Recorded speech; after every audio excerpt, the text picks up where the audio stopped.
Hey YouTube, Matt here, bringing you my profile from this week from locals. This time I made it into top 4.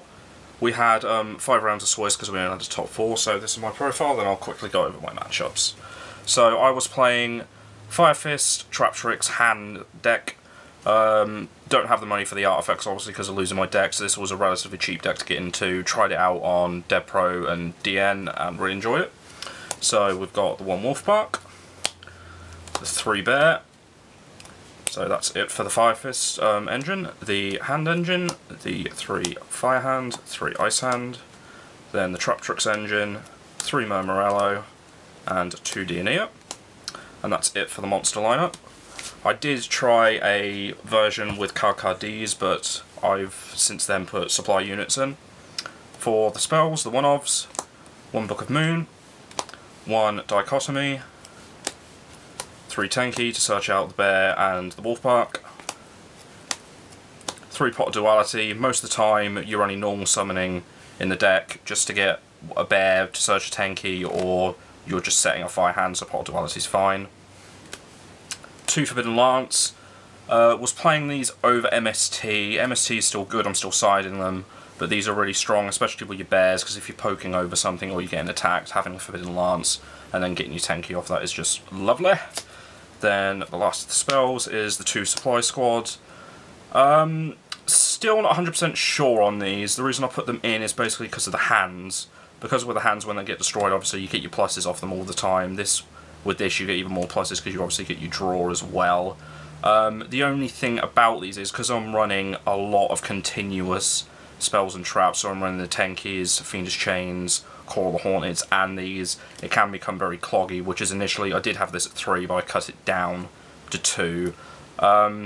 It's an easy side out, so I think game 1, just to keep your consistency, it's fine, but most of the time game 2 these are going to go out. Then moving on to the trap cards, 1 Solemn Warning, 1 TT, 1 Bottomless, some cheaper versions of Trap Hole Nightmare. Obviously they're 15-20 quid a pop, can't afford those at the moment, so good old Trap Hole, it still works.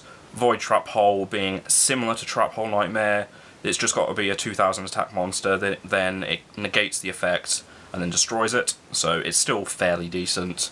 A lot of the times, game 2 and 3, I would side out a copy of Murmurello and Dioneer, side out 1 or 2 of these to put in the side deck cards, so again it's really easy side decking. Then the more conventional traps, 2 Deep Res, 2 Wiretap, 2 Fiendish Chain, and 2 Call of the Haunteds. Call of the Haunteds are there just to make extra rank 4 plays, or if you reborn your Wolf Bark because it's now at 1, you can then put its effect off to get it through that way, or you can just revive stuff end phase, it's just good. And again, easy side out. Moving on to the extra deck, 1 Rhapsody. Was tempted to make it a couple of times, but because this deck can't make 2 rank 4 plays in a turn, it wasn't really going to be used a lot anyway. 1 Cowboy, won me a game, I believe. 1 Emerald, never really needed it. None of the games went on long enough that my hands had been spent, or I'd gone through the whole Fire Fist engine without seeing Call the Haunted or Wolf Bark, etc. So no, I didn't need it. 1 Maystroke, did make this once just because it was the best option, because I didn't have 101 because Sam was using it. Heartland Draco, actually probably one of the best cards that was in my extra deck, used it a couple of times and got game with it. DDW, don't think I used it. Black Corn, used it once. Pap, didn't use it at all. Tigger, didn't need it. Ragnar Zero, went into this a lot, especially against Bujin and Madolche playing Sam.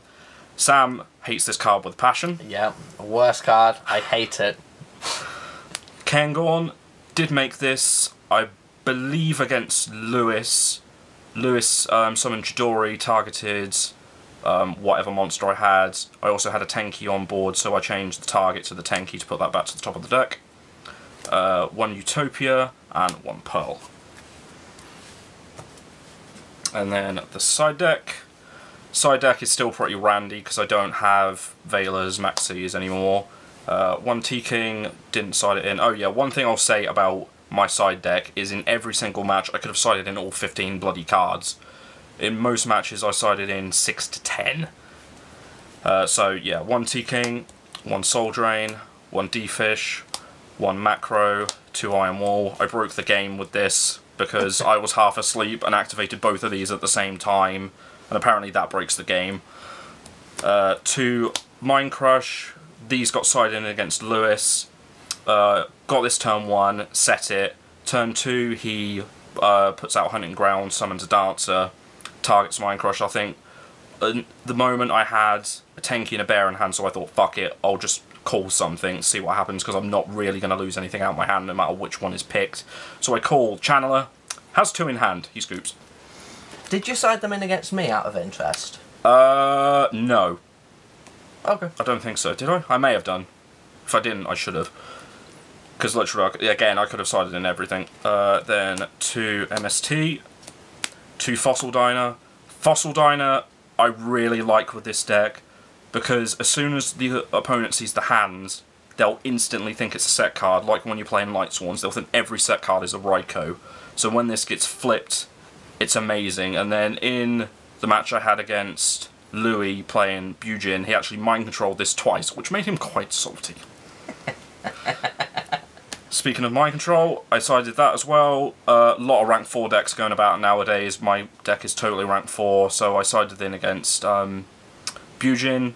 Did manage to actually steal his Yamato and lock it up, because I got through the turtle with another card, so I managed to mind control it and lock it up.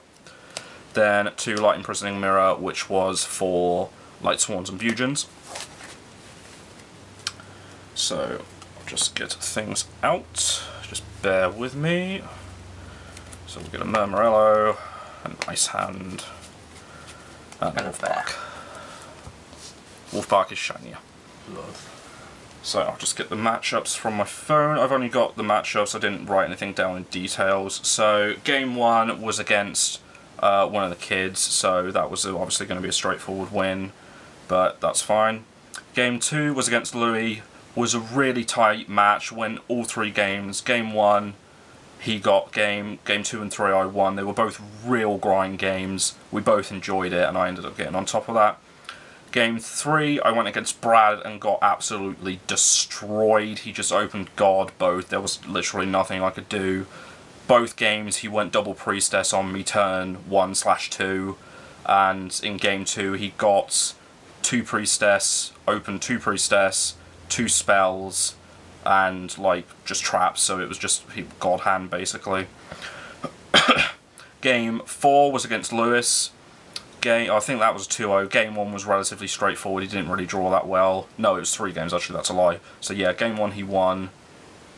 Game 2 was just a little bit of a grind game, but I came on top of that. Game 3 was where the Mind Crush came in and he just scooped. Game 5 and the top 4 were both against Sam. Both of these games, to be honest, I should have won, but it was just the fact that I was playing worse at that time of the day because we were all just zapped and fucked. So, overall, really happy with the deck. Might make a couple of changes. I might take out the supply squads and maybe put in Mirror Forces or something. More than likely, Dichotomy is going to go. I never saw it, and it always went out game 2. It's always been a card that I've been a bit iffy about, just because of the fact that you skip the battle phase, and with this you want control, and a lot of times you're controlling with a bear or controlling with hands, so you kind of do need to actually attack.